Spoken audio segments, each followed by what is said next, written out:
176 number में NIT CSE मिल सकता है, और वो भी एकदम बढ़िया वाला एनआईटी, मतलब टीयर 1 एनआईटी। और 131 मार्क्स में ट्रिपल आईटी का सीएसई, ट्रिपल आईटी का सीएसई तो बहुत बढ़िया होता है, तो यार एकदम टीयर 1 वाला ट्रिपल आईटी मिल जाएगा। तो रियलिटी अगर बताऊं तो हाँ, डायरेक्ट कह दूंगा तो तुम विश्वास नहीं करोगे। तो मैं ऐसा करता हूं, तुमको कुछ डेटा दिखाता हूं और उसके साथ ये भी बताऊंगा कि अगर इतने नंबर में टीयर 1 जैसा एकदम बढ़िया वाला एनआईटी पॉसिबल है, इतने नंबर में ट्रिपल आईटी पॉसिबल है, तो फिर तो तुम आसपास ही हो, ज्यादा दूर नहीं हो। मतलब अगर थोड़ी मेहनत करो, अप्रैल अटेम्प्ट में कितने नंबर चाहिए ये मैं बता दूंगा, अगर उतने पे मेहनत कर लोगे तो भैया सीएसई मिल जाएगा। तो मैं तुमको सिर्फ टीयर 1 का नहीं बताऊंगा, ऑब्वियसली मैं समझ सकता हूं बहुत सारे बच्चे जो इस वीडियो को देख रहे हैं वो सोचेंगे सर हम इसके आसपास भी नहीं थे फर्स्ट अटेम्प्ट में, तो हमें तो भाई इसके अभी यहां तक पहुंच जाएंगे, ये बहुत मुश्किल है जानना। तो मैं बोलूंगा कोई बात नहीं, मैं तुमको इस वीडियो में टीयर 2 टीयर 3 के भी सीएसई का और लास्ट ब्रांच का दोनों का सारे के सारे मार्क्स बताऊंगा कि यार उस नंबर तक भी अगर पहुंच गए तो एनआईटी या ट्रिपल आईटी में लैंड कर जाओगे। वीडियो अंत तक देखना, पूरा डेटा फैक्ट से भरा हुआ वीडियो है और आपके काम का है, क्योंकि आप इसी वीडियो में इसी डेटा से वो मार्क्स निकाल पाओगे जिस मार्क्स पे आपको पार्क करना है खुद को, ताकि आप अपना आने वाला कल सिक्योर कर लो। ठीक है, ऐसे बढ़िया बढ़िया वीडियोस आपको मिलते रहेंगे, चैनल सब्सक्राइब रखिएगा। चलिए, तो आज के वीडियो में मैं बताने वाला हूं कि एक्सपेक्टेड मार्क्स वर्सेस परसेंटाइल क्या होगा। कि आपने जनवरी में तो पेपर दे दिया, जनवरी में मार्क्स आए हैं, उसके कुछ परसेंटाइल बैठे हैं, उसके हिसाब से अप्रैल में कैसा रहेगा, ये एनआईटी का सेफ स्कोर क्या हो सकता है उस हिसाब से, और ट्रिपल आईटी का सेफ स्कोर क्या हो सकता है। और अगर ये दोनों सेफ स्कोर में आप कहीं मार्क्स फंसा लिए तो आप एनआईटी या ट्रिपल आईटी आराम से निकाल लोगे। तो ये सारी बातें आज के वीडियो में मैं करने वाला हूं, इसलिए चैनल सब्सक्राइब कर लीजिए, क्योंकि ऐसे बेहतरीन वीडियोस में आपको देता रहूंगा। ये जानकारी आपको मिलना बहुत जरूरी है, नहीं तो कहते हैं ना बिना लक्ष्य के, जैसे अभी तो तुम पढ़ाई कर ही रहे हो, तुम पढ़ाई तो लास्ट 2 साल से भी कर रहे होगे, लेकिन अगर 2 साल से पता होता जो आज पता चल रहा है कि अच्छा इतने नंबर लाने हैं, इतने नंबर में ट्रिपल आईटी मिल जाएगा, इतने में एनआईटी मिल जाएगा, तो कम से कम 2 साल से अगर टारगेट कर रहे होते कि इतना नंबर आना चाहिए बेयर मिनिमम, तो शायद आ जाता। तो बहुत बार गलती या दिक्कत यह भी होती है कि इंसान बस अंधेरे में दौड़ रहा होता है बिना दिशा के। एक छोटी सी दिशा अगर मिल जाए तो दौड़ तो आप ऐसे भी रहे थे, इस दिशा में दौड़ लेते तो अब तक मंजिल हासिल हो गई होती। तो इसीलिए बहुत जरूरी है कि आपको आपका टारगेट पता होना चाहिए, इसलिए चैनल सब्सक्राइब रखिए, ऐसे इन्फॉर्मेशनल वीडियो देखता रहूंगा। चलिए शुरू करते हैं। 13 लाख के आसपास बच्चे अपियर हुए थे जेडब्ल्यू मेंस जनवरी अटेम्प्ट पहला बार साल 2026 फर्स्ट अटेम्प्ट में। अभी तक करीबन 2.25 से 3 लाख बच्चे रजिस्टर कर चुके हैं अप्रैल अटेम्प्ट के लिए। अप्रैल अटेम्प्ट बंद हो चुका है, एग्जैक्ट नंबर नहीं पता है, बट 2.25 लाख से 3 लाख के आसपास का यह आंकड़ा है। तो उसके हिसाब से 16 लाख बच्चा तो है। अब एग्जामिनेशन में अपियर होते होते 15.5 लाख के आसपास बैठे, जो भी है 15.5 या 16 लाख, परंतु इतने बच्चे तो हैं। तो एक बात तो सत्य है भैया कि पिछले साल से आंकड़ा ज्यादा होने वाला है। तो अब पिछले साल से आंकड़ा ज्यादा होने वाला मतलब थोड़ा कंपटीशन बढ़ा, हालांकि बहुत ज्यादा भी नहीं बढ़ा, बट हाँ थोड़ा बच्चा बढ़ गया है। अब क्वालिफाइड की संख्या साल दर साल हमेशा कांस्टेंट रही है, उसमें कोई डाउट नहीं है। 2,51,000, 2,50,000, 2,50,000, ठीक है। 90.77 परसेंटाइल, 93.2 परसेंटाइल, 93.1 परसेंटाइल। तो हर साल जो आंकड़ा आ रहा है वो भी ऑलमोस्ट एकदम 93 परसेंटाइल के आसपास ही है। अब ये 1475 और 1415 पे था। अगर मान लो मैं लिखता हूं 15.5 लाख, तो 15.5 लाख पे 15.15 लाख पे ये आंकड़ा बहुत ज्यादा नहीं बदलेगा। 93.1 है तो हो सकता है 93.4 परसेंटाइल हो जाए या समथिंग ऑफ दैट सॉर्ट। तो पॉइंटों में ही इधर उधर हिलेगा, बट मोटा मोटी 94 परसेंटाइल से नीचे ही रहना चाहिए, ठीक है। अब कुल मिलाकर नंबर ऑफ स्टूडेंट जो अपियरिंग है वो तो बढ़ते जा रहे हैं, लेकिन जो बच्चा सेलेक्ट हो रहा है वो सेम है, 2.5 लाख पे कांस्टेंट है। चलो ठीक है, तो अब आपको ये परसेंटाइल जो 93 point something something percentile cut off बनेगा, तो मैं मान लेता हूं कि वो समथिंग समथिंग क्या बनेगा नहीं पता, तो 94 परसेंटाइल मान लेता हूं कि 94 परसेंटाइल जो ले आएगा वो तो हर हाल में क्वालिफाई होगा, उससे नीचे ही कट ऑफ जाएगा। तो 94 परसेंटाइल पे मार्क्स कैसे बैठेंगे, ठीक है। और सिर्फ 94 परसेंटाइल पे नहीं, एनआईटी यूनाईटी मिलने के लिए भी कि वो हमेशा हर साल एनआईटी का परसेंटाइल निकलता है, मार्क्स नहीं, मार्क्स निकालना पड़ता है। तो अगर परसेंटाइल जो कट ऑफ है पिछले सालों का जो डेटा दिया हुआ है जोसा की वेबसाइट पे, उस डेटा से के हिसाब से मार्क्स कितने आपको लाने पड़ेंगे, चलिए उसको देखते हैं। आप ध्यान से देखो, तो यहां पर तुमको ओवरऑल एनालिसिस दिखा रहा हूं मार्क्स वर्सेस परसेंटाइल का, ठीक है। अब ये मार्क्स वर्सेस परसेंटाइल का जो एनालिसिस है ध्यान से समझो। तो इसमें मैंने क्या किया, ये साल 2023 है सबसे पहला, दूसरा वाला 2024 है और तीसरा वाला 2025 है, ठीक। 23, 24, 25 में मैंने हाईएस्ट और लोएस्ट दोनों लिया है। किसका किसका, जनवरी अटेम्प्ट और अप्रैल, तो आप जनवरी तो अब चलो बीत गया, अप्रैल अटेम्प्ट में पहला तो जनवरी और अप्रैल में ये देखो हर बार क्या हुआ है, हाईएस्ट हो चाहे लोएस्ट, जनवरी अटेम्प्ट में जितना नंबर लाना था तुमको किसी सर्टेन परसेंटाइल, जैसे ये 99 परसेंटाइल वाला छुप गया है इससे, बड़े 99 परसेंटाइल वाला मार्क है। अब 99 परसेंटाइल लाने के लिए 189 मार्क्स चाहिए था जनवरी अटेम्प्ट में, साल 2023 की बात बता रहा हूं, 2023। लेकिन अप्रैल अटेम्प्ट में 99 परसेंटाइल लाने के लिए 200 नंबर लाना पड़ा। सबसे आसान पेपर की बात हो रही है यहां पर, सबसे कठिन पेपर जो था जिसमें कम नंबर आए होंगे, तो 99 परसेंटाइल लाने के लिए 2023 में 155 नंबर लाना पड़ा जनवरी अटेम्प्ट में, लेकिन अप्रैल अटेम्प्ट में 161 नंबर। तो तुम देख पा रहे हो क्या कि सेम परसेंटाइल लाने के लिए जनवरी से अप्रैल में 11 नंबर ज्यादा लाने पड़े, और वही सबसे कठिन पेपर में भी सेम परसेंटाइल लाने के लिए 6 नंबर ज्यादा लाने पड़े। और तुम हर जगह देखोगे यहां 12 नंबर ज्यादा लाने पड़े 98 परसेंटाइल के लिए, यहां 10 नंबर ज्यादा लाने पड़े लोवेस्ट सबसे कठिन पेपर में। ये सबसे आसान पेपर है, सबसे कठिन पेपर है, तो सबसे कठिन पेपर में 8 नंबर ज्यादा लाने पड़े, 4 नंबर। मतलब एक बात कांस्टेंट है कि हर बार नंबर ज्यादा ही लाने पड़ते हैं अप्रैल अटेम्प्ट में जनवरी अटेम्प्ट से, चाहे जो परसेंटाइल पे बात करो। 94 परसेंटाइल ये है, देखो ये 94 परसेंटाइल मार्क कर दे रहा हूं, तो ये 94 परसेंटाइल में 125 लाना पड़ा था सबसे आसान पेपर में जनवरी में, अप्रैल के सबसे आसान पेपर में 135 लाना पड़ा, 10 नंबर बढ़ गया। वैसे ही सबसे कठिन पेपर जो हुआ था जनवरी में 95 लाना पड़ा था 94 परसेंटाइल के लिए, यहां 106, 11 नंबर बढ़ गया। एक बात, मोटी बात यह है, सिद्ध है कि अप्रैल अटेम्प्ट में हमेशा ज्यादा नंबर लाने पड़ते हैं, और वो 10-11 नंबर के आसपास होते हैं, कहीं 5 नंबर कहीं 10 नंबर, ऐसे ही 10-11 के आसपास। तुम हर बार देख लो, इधर देख लो डिफरेंस, देख रहे हो हर बार डिफरेंस पॉजिटिव है, हर बार डिफरेंस ज्यादा है, दिख रहा है। तो एक बात सिद्ध रखो कि ज्यादा लाना पड़ेगा। दूसरा, 94 परसेंटाइल के लिए आप हर बार का देखो मार्का कितना बैठ रहा है। जैसे इस बार सिर्फ 2024 में ऐसा हुआ था कि कुछ कुछ शिफ्टों में हाईएस्ट में माइनस हो गया था, मतलब अप्रैल अटेम्प्ट थोड़ा कठिन हो गया था और जनवरी आसान था, सिर्फ 2024 में ऐसा हुआ था, ठीक है, बाकी कभी नहीं हुआ है। अब 165 से 155, चलो ठीक है, ये बता दिया।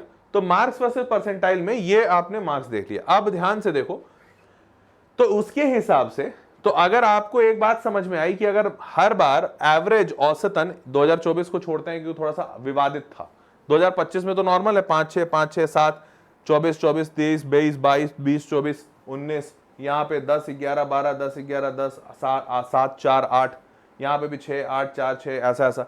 तो हमेशा आप मान सकते हो 10 से 20 के आसपास का नंबर रहेगा जो डिफरेंस रहेगा, मतलब जनवरी से अप्रैल में 10 से 20 नंबर ज्यादा लाने पड़ सकते हैं।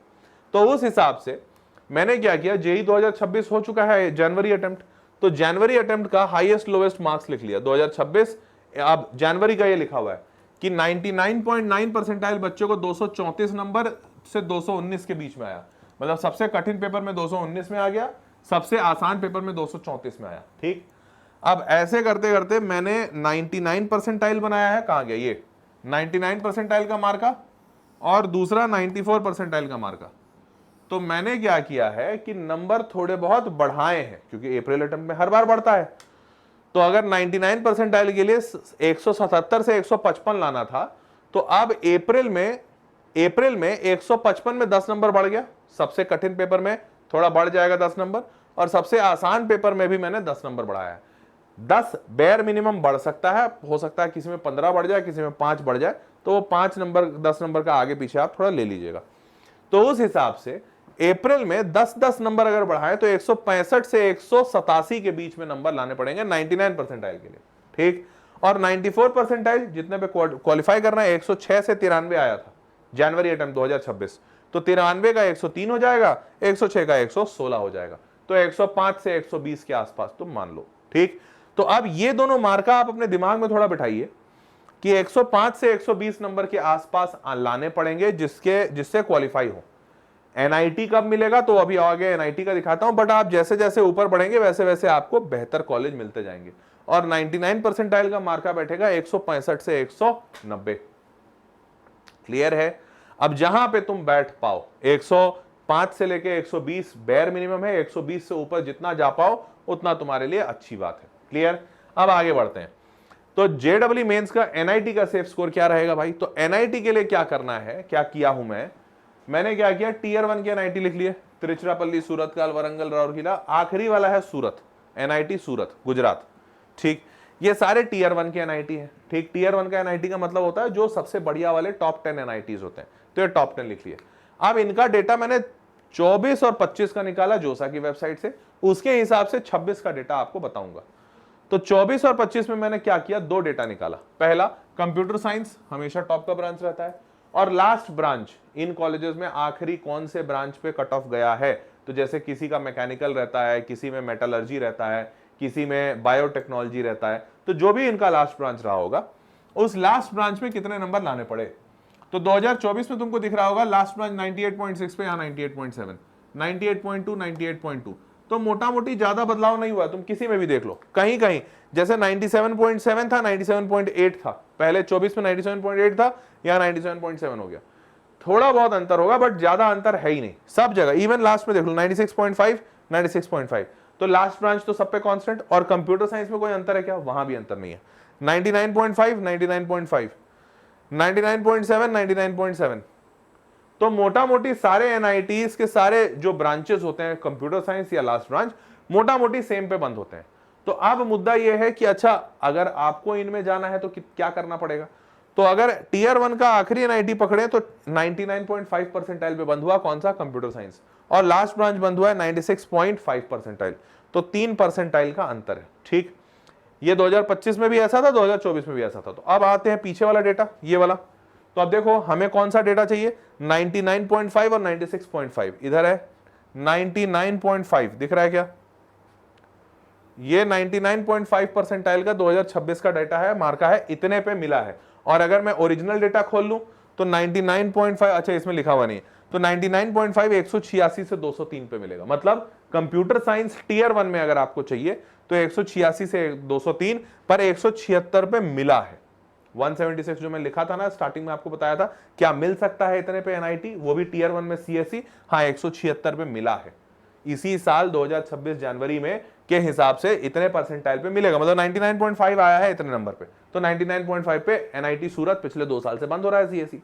अब लास्ट ब्रांच बात करते हैं 96.3%, 96.3 परसेंटाइल, पर 96.3 पे नहीं है तो 96, 97 पे देख लो। तो 110 ये मार्का कहीं बैठेगा, 110 से 130 के बीच में लास्ट ब्रांच। तो पहली बात आपको ये बता दूं कि इसके हिसाब से अगर आप ये जो डेटा समझे तो इसके हिसाब से मैंने आपको यहां पे बता दिया। अब यही चीज जो मैंने अभी आपको पीछे दिखाया वैसे ही मैंने सारे के लिए निकाला है कि अगर एनआईटी तिरुचिरापल्ली की बात करें सबसे बेस्ट वाला, तो एनआईटी त्रिची जो है इसका 220 से 200, 250 के आसपास नंबर चाहिए होगा सीएसई लाने के लिए 300 के पेपर में जेई मेंस, और लास्ट ब्रांच के लिए 150 से 180 के बीच का नंबर चाहिए इस साल के जेई मेंस अप्रैल अटेम्प्ट में। ठीक है, और वैसे ही बाकी सब में भी देखा है। लेकिन एक बात समझ में आपको आएगी कि मोटा मोटी 200 का मार्क हर जगह टच हुआ। देखो 200 से ऊपर ही चाहिए आसान पेपर में, और सबसे कठिन पेपर भी होगा तो भी आपको बेयर मिनिमम 176 के आसपास चाहिए, मतलब 180 रफली मान लो। तो 180 से नीचे लाओगे तो टीयर 1 सीएसई नहीं मिलेगा। और टीयर 1 का लास्ट ब्रांच अगर जम रहा है तुमको तो टीयर 1 का लास्ट ब्रांच में कम से कम 115, ये देख रहे हो 115 से उधर ऊपर बढ़ता जाएगा, 115 सबसे कठिन पेपर में, और सबसे आसान पेपर अगर हो गया तो 130। इतना आपको लाना पड़ेगा टीयर 1 एनआईटी लास्ट ब्रांच के लिए। ये बताया हूं अप्रैल अटेम्प्ट के लिए। ठीक है, ये टीयर 1 का बता दिया। अब ऐसा ही टीयर 2 भी है। टीयर 2 कहां से शुरू होता है, एनआईटी दुर्गापुर वेस्ट बंगाल, उसके बाद जमशेदपुर, भोपाल, ऐसे करते करते गोवा तक जाता है। ठीक, इनके भी मैंने वही सेम तरीके किए, पिछले साल का सारा डेटा निकाल लिया, उस डेटा को वहां से मैच किया जो अभी डेटा दिखाया हूं, मैच किया तो पता चला यहां पर अगर कंप्यूटर साइंस चाहिए तो बहुत अंतर नहीं है। वहां पर 176 था बेयर मिनिमम, यहां पे 162 है, 15 नंबर कम। ठीक है, और आसान पेपर में 188, वहां पे 203 था, वही 15 नंबर कम। तो 15 नंबर कम पे टीयर 2 आपको मिल जाएगा लास्ट ब्रांच। ठीक है, जैसे जैसे नंबर ऊपर बढ़ेंगे वैसे वैसे ऊपर जाते जाओगे। क्लियर। और लास्ट ब्रांच की बात करूं तो लास्ट ब्रांच में ज्यादा अंतर नहीं है, उल्टा इनफैक्ट थोड़े खराब हो गए हैं, मतलब ज्यादा नंबर लाने पड़े। क्यों, एक्चुअली यहां रियलिटी है गोवा का जो लास्ट ब्रांच है वो मैकेनिकल है, मैकेनिकल या सिविल है। लेकिन अगर तुम इधर देखोगे ना सूरत उरत का, इन सब का लास्ट ब्रांच मेटलर्जी या बायोटेक्नोलॉजी है। तो मेटलर्जी, बायोटेक्नोलॉजी, केमिकल इंजीनियरिंग और पीछे ब्रांच पे जाता है, इसीलिए यहां पर नंबर और कम बैठे हैं। और वहीं तुम्हारा गोवा में नंबर बेटर बैठे हैं क्योंकि इनका लास्ट ब्रांच ना फिर भी ठीक ब्रांच है, मैकेनिकल सिविल फिर भी अच्छा है ना compare to biotechnology and metallurgy. तो यहां पर आपको नंबर थोड़े और बेटर दिख जा रहे हैं। ठीक है, ये समझ में आ गया नंबर। अब तो ये टीयर 2 का मैंने बता दिया, सीएसई के लिए 155 से 200 के बीच में, और टीयर 1 के लिए सीएसई 176 से 244 के बीच में। अच्छा, 244 क्यों लिया है? क्योंकि ये बेस्ट वाले एनआईटी का बताऊं, जैसे यहां पर भी 162 है एकदम नीचे वाला, बट बेस्ट वाला अगर देखोगे तो बेस्ट वाला 197 पे बैठा है, देख रहे हो? तो ये यहां से लेके यहां तक का रेंज मैंने लिया है। ठीक है, अब आखिरी बनता है tier 3। Tier 3 NIT Andhra Pradesh से शुरू होकर आखिरी एनआईटी श्रीनगर पे बंद हो रहा है। हालांकि यहां पे बंद नहीं हो रहा है, इसके बाद भी 2 एनआईटीज और हैं, बट ये 30 मैंने लिए हैं। अब 2 और जो है उसी के आसपास, श्रीनगर के आसपास मान लीजिएगा। क्लियर? तो और ये जो सारे नंबर मैं बता रहा हूं, ये ओपन स्टेट बता रहा हूं। होम स्टेट में बहुत पीछे तक मिल जाता है। जैसे मान लो कोई बच्चा एनआईटी मेघालय का होम स्टेट हुआ, तब तो भैया पूछना ही नहीं, उसको बल्ले बल्ले आराम से मिल जाएगा। 13 लाख रैंक पे भी मिला है पिछले साल कंप्यूटर साइंस जैसा। कंप्यूटर साइंस तो नहीं, 13 लाख पे सिविल मिला है, 5.5-6 लाख पे कंप्यूटर साइंस मिला है। तो होम स्टेट का अलग फायदा है, मैं अभी ओपन स्टेट बता रहा हूं। तो यहाँ श्रीनगर की अगर बात करें, तो श्रीनगर की बात करेंगे तो श्रीनगर आखिरी है, पहला एनआईटी आंध्र प्रदेश है। वही सेम तरीके से सारा परसेंटाइल वगैरह निकाला पीछे जोसा के वेबसाइट से, लास्ट ईयर का डेटा, और उसके बाद मैप किया, तो तुमको दिखेगा यहां पर सीएसई एज लो एज 145 से 175 गया है, इससे नीचे पे नहीं मिलेगा। मतलब आप मान के चलिए 150 is that bare minimum number लाना पड़ेगा आपको, अगर आपको एनआईटी में कंप्यूटर साइंस चाहिए तो। ठीक है, उससे नीचे पे काम नहीं बनेगा। क्लियर? और अगर एकदम आखिरी ब्रांच जाना है तो 113, उधर 115 देखे थे, तो 113 115 ऐसा आखिरी नंबर बन रहा है जिससे आपको लास्ट ब्रांच मिलेगा। तो 115 और यहां से 30 नंबर अगर बढ़ा लिए तो कंप्यूटर साइंस। तो ये बैठा आपका पूरा एनआईटी का मामला लास्ट ब्रांचेस का। तो मैंने आपको तीनों बता दिए। कंप्यूटर साइंस में 130 से लेकर 130 नहीं था, 145, अच्छा 130 यहां पर है, सॉरी 130 इन दोनों में, मणिपुर मिजोरम में। तो मणिपुर मिजोरम इन दोनों जगह पे 130 है, 111 बेयर मिनिमम है लास्ट ब्रांच का, तो 111, तो 111 से 140। तो आप 130 बेयर मिनिमम है, इससे नीचे पे काम नहीं बनेगा। और मैक्स टू मैक्स तो भैया मैक्स कुछ है ही नहीं, तो मिनिमम 130 मार्क्स चाहिए आपको अप्रैल अटेम्प्ट में एनआईटी में सीएसई के लिए। और लास्ट ब्रांच की अगर बात करें तो बेयर मिनिमम आपको 111 नंबर चाहिए लास्ट ब्रांच के लिए इन एनआईटी। समझ आ गया? ये 2 मार्क आपके दिमाग में बैठ गए।